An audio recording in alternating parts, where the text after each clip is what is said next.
लक्ष्मी नारायण बहुत भोला लड़का था। वह प्रतिदिन रात में सोने से पहले अपनी दादी से कहानी सुनाने को कहता था। दादी उसे नागलोक, पताललोक, चंद्रलोक, सूर्यलोक आदि की कहानी सुनाया करती थी। एक दिन दादी ने उसे स्वर्ग का वर्णन सुनाया। स्वर्ग का वर्णन इतना सुंदर था कि उसे सुनकर लक्ष्मी नारायण स्वर्ग देखने के लिए हट करने लगा। दादी ने उसे बहुत समझाया कि मनुष्य स्वर्ग नहीं देख सकता, किंतु लक्ष्मी नारायण रोने लगा। रोते रोते ही वह सो गया। उसे स्वप्न में दिखाई पड़ा कि एक चमचम चमकते देवता उसके पास खड़े होकर कह रहे थे, बच्चे, स्वर्ग देखने के लिए मूल्य देना पड़ता है। तुम सर्कस देखने जाते हो तो टिकट देते हो ना, स्वर्ग देखने के लिए भी तुम्हें उसी प्रकार रुपए देने पड़ेंगे। स्वप्न में ही लक्ष्मी नारायण सोचने लगा कि मैं दादी से रुपए मांग लूँगा, लेकिन देवता ने कहा, स्वर्ग में तुम्हारे रुपए नहीं चलते, यहाँ तो भलाई और पुण्य कर्मों का रुपया चलता है। अच्छा, तुम यह डिब्बिया अपने पास रखो। जब तुम कोई अच्छा काम करोगे तो इसमें 1 रुपया आ जाएगा, और जब कोई बुरा काम करोगे तो 1 रुपया इसमें से उड़ जाएगा। जब यह डिब्बिया भर जाएगी तब तुम स्वर्ग देख सकोगे। जब लक्ष्मी नारायण की नींद टूटी तो उसने अपने सिरहाने सचमुच एक डिब्बिया देखी। डिब्बिया लेकर वह बड़ा प्रसन्न हुआ। उस दिन दादी ने उसे 1 पैसा दिया। पैसा लेकर वह घर से निकला। एक रोगी भिखारी उससे पैसे मांगने लगा। लक्ष्मी नारायण भिखारी को बिना पैसे दिए भाग जाना चाहता था।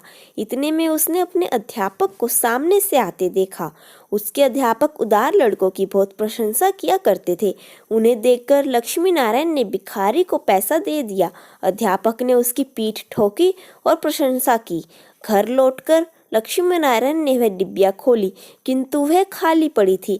इस बात से लक्ष्मी नारायण को बहुत दुख हुआ। वह रोते रोते सो गया। सपने में उसे वही देवता फिर दिखाई पड़े और बोले, तुमने अध्यापक से प्रशंसा पाने के लिए पैसा दिया था, सो प्रशंसा मिल गई, अब रोते क्यों हो? किसी लाभ की आशा से जो अच्छा काम किया जाता है वह तो व्यापार है, वह पुण्य थोड़ी है। दूसरे दिन लक्ष्मी नारायण को उसकी दादी ने 2 आने पैसे दिए। पैसे लेकर उसने बाजार जाकर 2 संतरे खरीदे। उसका साथी मोतीलाल बीमार था। बाजार से लौटते समय वह अपने मित्र को देखने उसके घर चला गया। मोतीलाल को देखने उसके घर वैद्य आए थे। वैद्य जी ने दवा देकर मोतीलाल की माता से कहा, इससे आज संतरे का रस देना। मोतीलाल की माता बहुत गरीब थी। वह रोने लगी और बोली, मैं मजदूरी करके पेट भरती हूँ। इस समय बेटे की बीमारी में कई दिन से काम करने नहीं जा सकी। मेरे पास संतरे खरीदने के लिए 1 पैसा भी नहीं है। लक्ष्मी नारायण ने अपने दोनों संतरे मोतीलाल की माँ को दिए। वह लक्ष्मी नारायण को आशीर्वाद देने लगी।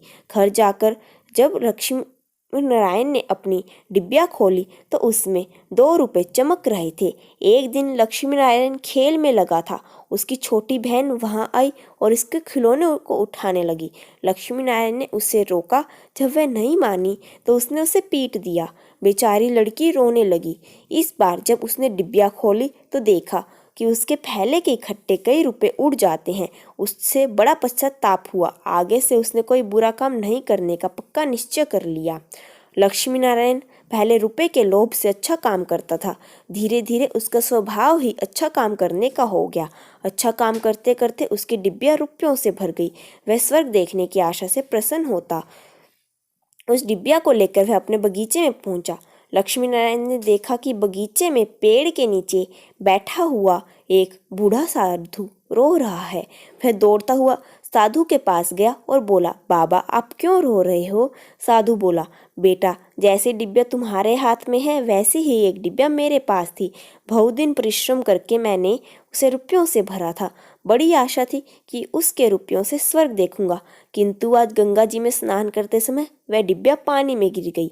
लक्ष्मी नारायण ने कहा, बाबा, आप रो मत, मेरी डिब्बिया भी भरी हुई है, आप इसे ले लो। साधु बोला, तुमने इसे बड़े परिश्रम से भरा है, तुम्हें इसे देने से दुख होगा। लक्ष्मी नारायण ने कहा, मुझे दुख नहीं होगा बाबा, मैं तो लड़का हूँ, मुझे अभी पता नहीं कितने दिन जीना है।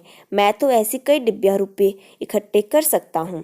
आप बूढ़े हो गए हैं, आप अब दूसरी डिब्बिया पता नहीं भर पाओगे या नहीं। मेरी डिब्बिया ले लीजिए। साधु ने डिब्बिया लेकर लक्ष्मी नारायण के नेत्रों पर हाथ फेर दिया। लक्ष्मी नारायण के नेत्र बंद हो गए। उसे स्वर्ग दिखाई पड़ने लगा। ऐसा सुंदर स्वर्ग कि दादी जी ने स्वर्ग का वर्णन किया था, वह वर्णन तो स्वर्ग के एक कोने का भी ठीक वर्णन नहीं था। जब लक्ष्मी नारायण ने नेत्र खोला तो साधु के बदले स्वप्न में दिखाई पड़ने वाला वही देवता उसके सामने प्रत्यक्ष खड़ा था। देवता ने कहा, बेटा, जो लोग अच्छे काम करते हैं स्वर्ग उनका घर बन जाता है। तुम इसी प्रकार जीवन में भलाई करते रहोगे तो अंत में स्वर्ग पहुंच जाओगे। देवता इतना कहकर वहीं अदृश्य हो गए। कहानी की शिक्षा, मनुष्य जैसे काम करता है वैसा उसका स्वभाव हो जाता है। जो बुरे काम करता है उसका स्वभाव बुरा हो जाता है, उसे फिर बुरा काम करने में ही आनंद आता है।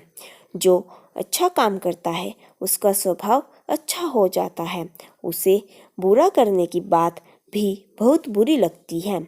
अगर आप लोगों को मेरी कहानी अच्छी लगी हो तो कृपया लाइक एंड सब्सक्राइब करिए। धन्यवाद।